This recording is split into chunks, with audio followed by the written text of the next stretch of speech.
예레미야서 50장 1절에서 10절 말씀입니다. 찾으셔서 저랑 한 절씩 읽어보겠습니다. 여호와께서 선지자 예레미야에게 바벨론과 갈대아 사람의 땅에 대하여 하신 말씀이라. 너희는 나라들 가운데에 전파하라. 공포하라. 깃발을 세우라. 숨김이 없이 공포하여 이르라. 바벨론이 함락되고 벨이 벨이 수치를 수치를 당하며 당하며 무로닥이 무로닥이 부러지며 그 그 신상들은 수치를 당하며 우상들은 부러진다 하라. 이는 한 나라가 북쪽에서 나와서 그를 쳐서 그 땅으로 황폐하게 하여 그 가운데 사는 자가 없게 할 것임이라. 사람이나 짐승이 다 도망할 것임이라. 여호와의 말씀이니라. 그날 그때에 이스라엘 자손이 돌아오며 유다 자손도 함께 돌아오되 그들이 울면서 그 길을 가며 그의 하나님 여호와께 구할 것이며 그들이 그 얼굴을 시온으로 향하여 그 길을 물으며 말하기를 너희는 오라 잊을 수 없는 영원한 언약으로 여호와와 연합하라 하리라. 내 백성은 잃어버린 양대로다. 그 목자들이 그들을 가게 하여 산으로 돌이키게 하였으므로 그들이 산에서 언덕으로 돌아다니며 쉴 곳을 잊었다. 그들을 만나는 자들은 그들을 삼키며 그의 대적은 말하기를 그들이 여호와 곧 의로운 처소시며 그의 조상들의 소망이신 여호와께 범죄하였음인즉 우리는 무죄하다 하였느니라. 너희는 바벨론 가운데에서 가운데에서 도망하라. 갈대아 사람의 땅에서 나오라. 양떼 앞서가는 순념소 같이 같이 하라. 보라 내가 큰 민족의 무리를 북쪽에서 올라오게 하여 바벨론을 대항하게 하리니 그들이 대열을 벌이고 쳐서 정복할 것이라. 그들의 화살은 노련한 용사의 화살 같아서 허공을 치지 아니하리라. 갈대아가 약한 당할 것이라. 그를 약탈하는 자마다 만족하리라. 여호와의 말씀이라. 아멘. 네, 오늘 말씀은 심판을 통과하고 이룰 주님과의 영원한 연합이라고 되어 있습니다. 심판을 통과하고 이룰 주님과의 영원한 연합이란 말씀으로 우리가 예레미야서 말씀을 잠깐 묵상하겠습니다. 영어에 이런 말이 있습니다. What goes up must come down. 이런 말이 있습니다. 아침부터 웬 영어인가 하시겠는데 올라간 것은 반드시 내려온다. 그런 말입니다. 너무나 당연한 말이지요. 산을 좋아하시는 분들은 잘 알겠지만 아무리 산이 좋아도 정상에 올라간 다음에는 어떻게 해야 됩니까? 반드시 내려와야 하지요. 근데 이렇게 당연한 사실을 사람들은 잘 모르고 사는 것 같습니다. 그래서 자기가 정상에 있으면 늘 거기에 있을 줄로 생각을 하고 그 권세를 부리다가 또 내려올 때 참 부끄러움을 많이 당하는데요. 서양의 3대 신학자라고 하면 이 어거스틴과 아퀴나스와 이렇게 이 칼빈으로 이렇게 꽂을 수 있는데요. 이 중에 어거스틴이라는 분이 쓴 책에 신국론이라는 책이 있습니다. 그야말로 신의 나라에 대한 책인데 이 책은 도무지 멸망할 것 같지 않았던 로마 제국이 북유럽 바이킹들에 의해서 공격받아서 처참하게 무너지는 것을 보면서 쓴 책입니다. 그 로마 하나님의 나라였다고 생각했던 그 로마가 망하고 망하는 것을 보면서 이 땅에 영원한 나라는 없고 오직 하나님 나라만이 영원하다. 그런 의미로 이렇게 쓴 책이 신국론입니다. 정말 그렇습니다. 이 땅에 영원한 나라도 그렇고 영원한 것은 없습니다.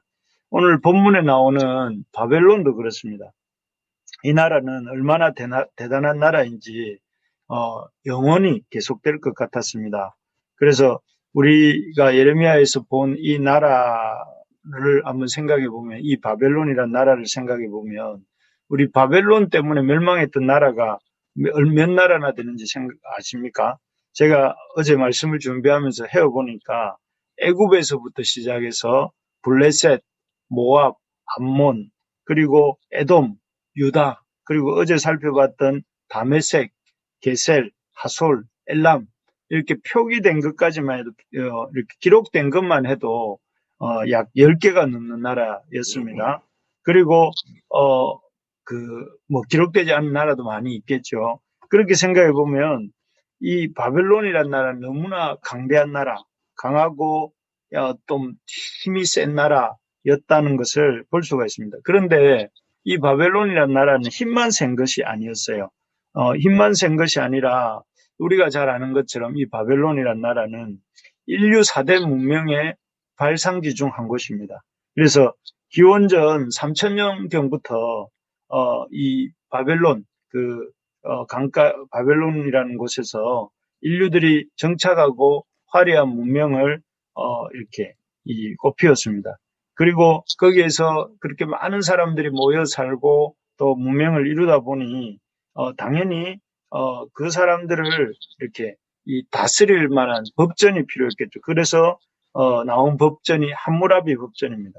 그래서 그때부터 벌써 이 사람들은 법치를 행하고 있었다는 말이죠.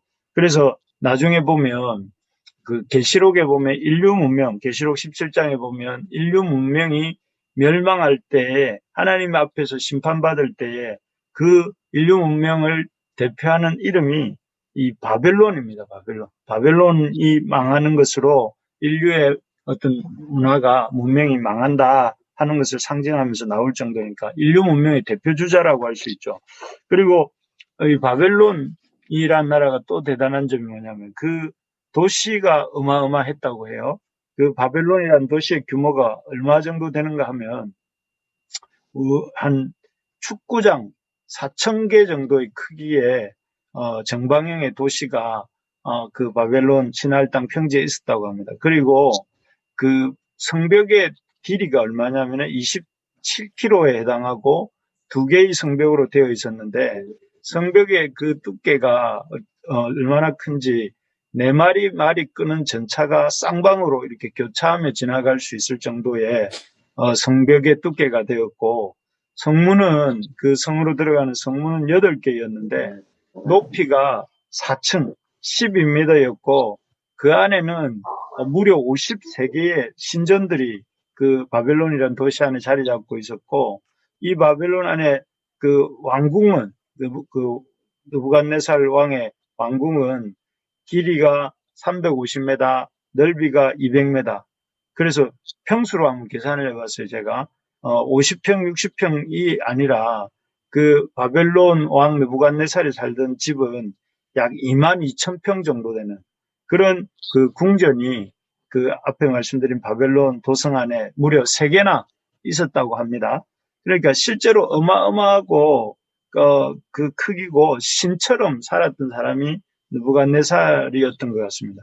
특히 이 바벨론이라는 그 성 안에 있었던 유명한 건축물이 뭐냐면 이 느부갓네살 왕이 자기의 아내 그 메대에서 시집온 자기의 아내 그 아미티스라고 하는 여인이 있었다고 해요.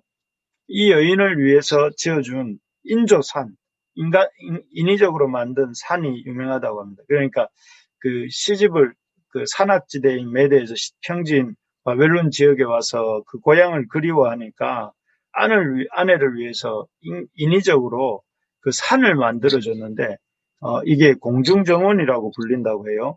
그러니까 그 힘으로 이렇게 아내를 위해서 산도 지어줄 만큼 그 아주 이렇게 대단한 힘을 가지고 있던 왕이 바벨론 왕이었던 것 같습니다. 그래서 이 바벨론 왕은 다니엘서에 보면 그 말 한마디에 사람도 산채로 불에 던져놓고 또 그의 말 한마디면 산도 만들 수 있고 또 애굽왕 바로에도 보좌에서 끌어내릴 수 있을 정도의 권세를 가진 존재가 느부갓네살 왕이었던 것이죠. 참 이렇게 대충 설명해도 참 대단한 왕이죠. 대단한 나라고 대단한 왕입니다. 그래서 이 대단한 나라 바벨론 그리고 이 당시 예레미야서가 기록될 당시만 해도 바벨론이 최절정기를 이렇게 구가하고 있었던 시대입니다. 그런데 이렇게 최절정기를 구가하고 있었던 갈대아 사람 바벨론에 대한 하나님의 말씀이 어떻게 선포되고 있습니까? 우리 2절 한번 같이 읽어볼까요? 2절 말씀입니다. 시작. 너희는 나라들 가운데에 전파하라, 공포하라, 깃발을 세우라, 숨김이 없이 공포하여 이르라. 바벨론이 함락되고 벨이 수치를 당하며 무르닥이 부스러지며 그 신상들은 수치를 당하며 우상들은 부스러진다 하라. 여기 보니까 이렇게 뭐라고 하냐면 그 바벨론에 이렇게 망할 것을 멸망할 것을 이렇게 선포하고 있습니다.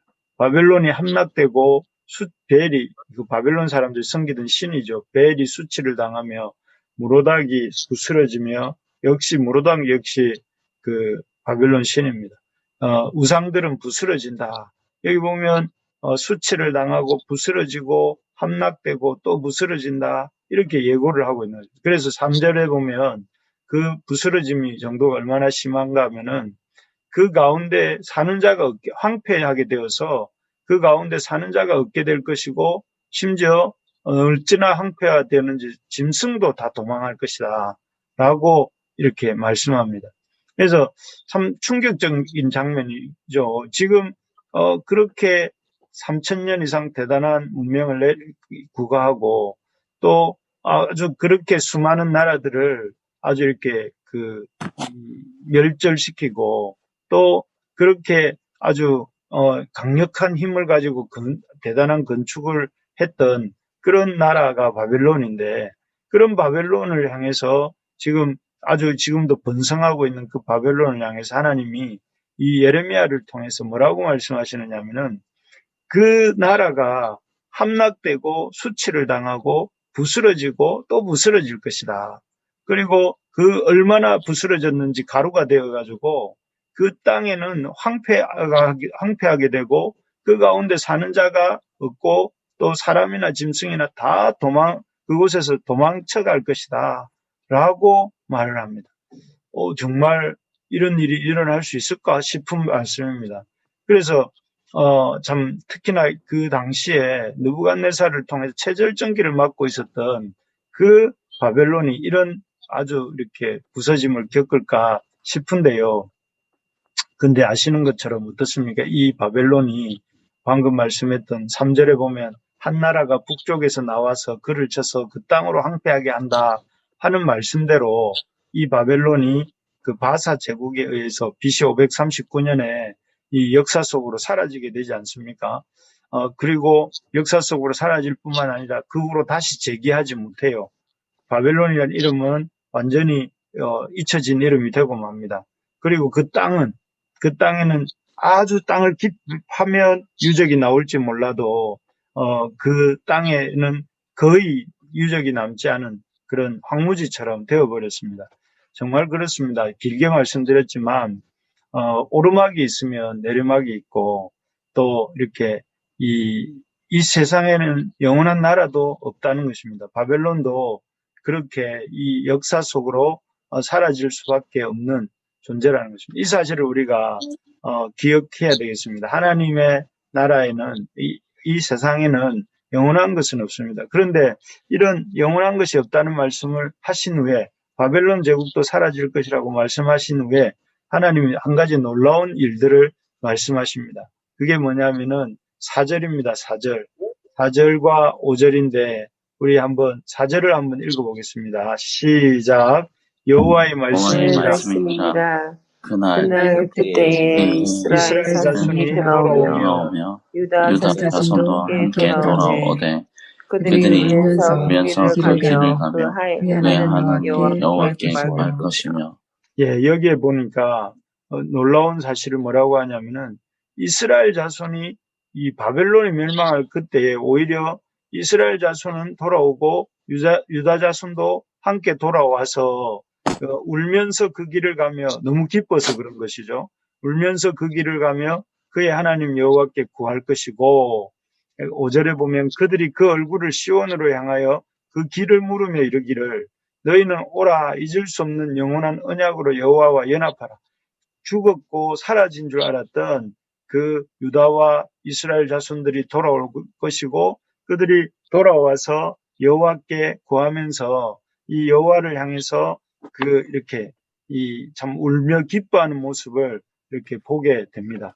그래서 영원할 것 같았던 제국 바벨론이 멸망하는 가운데 한 민족이 바로 이스라엘이죠. 이스라엘과 유다가 소생한다, 오히려 소생하는 계기가 된다 합니다. 그리고 하나님의 백성이었던 그 이스라엘과 유다 자손이 시온으로 돌아와서 여호와 하나님께 나오고 영원한 언약으로 여호와 하나님과 연합하게 된다 하는 것이죠. 이 정말 놀라운 사실입니다. 왜냐하면은 그 대단한 바벨론 인간 제국은 다 무너지고 다 뽑히고 다 사라지고 먼지가 되는데 놀랍게도 힘이 없어서 이 아수르에게 망하고 또 바벨론에게 뜯어먹히고 그래서 사라진 줄 알았던 하나님의 백성 유다는 결국 이렇게 다시 살아나고 돌아오고 또 이렇게 여호와와 연합하는 이런 나라가 된다 하는 것입니다. 이 그림, 바벨론이 망하고 또 반면에 유다는 살아나는 이 그림이야말로 하나님께서 죄악으로 가득 찬 이 땅에서 살아가는 우리에게 보여주시기를 원하는 그 역사의 큰 그림입니다. 역사의 빅픽처죠. 이 세상은 대단한 것 같고 아주 이렇게 어마어마한 권세가 있는 것 같고 어마어마한 어떤 세력자들이 있는 것 같지만 결국은 바벨론처럼 망한다는 것입니다. 바벨론처럼 망하고 바벨론처럼 이렇게 산산이 부서져서 흩어지고 황무지가 되고 다시는 이렇게 재기하지 못한다는 것입니다. 그러나 이 하나님의 백성들은 이렇게 포로가 된 것 같고 또 이 하나님의 백성들은 사라진 것 같지만 마지막에는 보면 그들이 이 참 소생하고 다시 돌아오고 또 여호와와 연합하게 된다 하는 것을 우리에게 보여주시기를 원하신다는 것입니다. 그렇기 때문에 너희가 세상이 이렇게 돌아간다는 것을 이렇게 보여주시면서 너희들은 어떻게 살라고 하시냐면은 바벨론의 백성으로 살지 말고 그곳에서 나와서 하나님의 백성으로 살아라 이렇게 말씀하고 싶은 것이죠. 그래서 8절에 이렇게 말씀하시죠. 8절을 우리 한번 읽어볼까요? 시작. 너희는 바벨론 가운데에서 도망하라. 갈대아 사람의 땅에서 나오라. 양떼에 앞서가는 순염소같이 하라. 여기 보면 바벨론 가운데 살지 말고 바벨론 가운데에서 도망하라. 그 말씀하세요. 바벨론에서 나오라는 것이죠. 세상 사람으로 살지 말고 세상의 그 참 법을 따라서 세상을 연모하면서 세상을 흠모하면서 살지 말고 갈대아에서 도망쳐 나오라는 거예요. 마치 양떼에 앞서가는 순염소. 그러니까 이 얼마나 이렇게 빨리 가는 이 양떼들의 가장 앞서서 자기 길을 가는 순염소처럼 그 무리에 동조하지 말고 그 무리를 이렇게 뛰쳐나와서 앞서가라는 것입니다. 그래서 참 하나님께서 우리에게 말씀하고 싶으신 것은 우리가 이 땅에서 바벨론의 백성으로 바벨론의 그림을 가지고 바벨론의 그 방식대로 바벨론 사람으로 살면 안 된다. 너희들은 이 망할 바벨론에서 이렇게 둥지를 트지 말고 너희들은 그 바벨론으로부터 나와서 천국 백성으로 살아라. 이렇게 말씀하시는 것입니다. 정말 그렇지 않습니까? 우리가 몸담고 있는 세상이 얼마나 웅장하고 또 아주 거대하고 또 화려하고 또 찬란하면서 너무나 강하지 않습니까? 우리가 살고 있는 이 세상은 영원히 끝나지 않을 것 같고 무너지지 않을 것 같고 또 이 영혼이 참 화려하게 잘 돌아갈 것 같습니다. 그런데 하나님께서 이 바벨론 세상에 대해서 뭐라고 말씀하셨냐면은 어느 날 갑자기 북쪽으로부터 온 어떤 세력에 의해서 갑자기 무너지고 패망했던 그 바벨론처럼 무너지고 부스러지고 또 부스러져서 먼지가 되어서 황폐화되고 사람도 살지 않고 짐승도 살지 못하는 그런 땅이 될 것이다. 이렇게 말씀하고 있습니다. 그래서 이 헛된 바벨론 세상을 붙들고 살지 마라. 그것을 붙들고 살다가 너희가 수치를 당하고 부끄러움을 당하게 된다 하는 것입니다. 그러시면서 너희는 우리를 향하여서 말씀하신 하나님 나라와 하나님 나라의 백성은 이 참 그날에 그 바벨론에 속해 있지 말고 다시 살아내게 되고 이 여호와와 영원히 연합할 그날을 소망하면서 살아라 하고 말씀하시는 것이죠. 우리가 이 헛개비 같은 세상에서 언젠가는 사라지고 말 이 헛개비 같은 세상에서 이렇게 바벨론의 백성으로 살지 않기를 바랍니다. 아멘.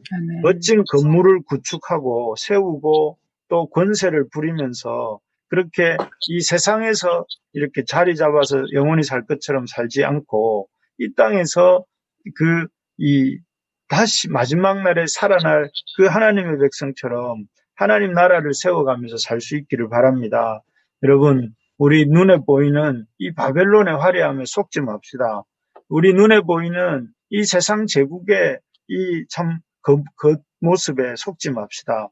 우리가 이 땅에 살면서 하나님 나라의 백성으로 사는 그 기쁨을 누리고 마지막 날에 우리의 참 주님과의 삶에 그 주님과의 동감의 어떤 그 소망을 가지면서 우리가 살 수 있기를 소망합니다. 특히 요즘 더 그런 것 같습니다. 세상은 너무나 참 대단해 보이고 우리 자신은 너무나 왜소해 보일 때가 많지만 우리를 향한 하나님의 밑그림을 생각하면서 우리 주님의 그 영원한 제국을 소망하면서 그 영원한 제국의 백성으로서 이 땅의 제국에 속한 사람이 아니라 영원한 하나님 나라를 생각하며 살아가는 저와 여러분 될 수 있기를 주님의 이름으로 축복합니다. 그래서 지금 우리가 세워가고 있는 게 바로 이런 하나님의 나라입니다. 우리가 이렇게 이루어가고 있는 이 하나님의 나라, 이 교회를 우리가 기뻐하며 결국 궁극적 승리가 우리에게 있음을 믿고 믿음으로 나아가는 우리 부르심의 가족들 되기를 축복합니다.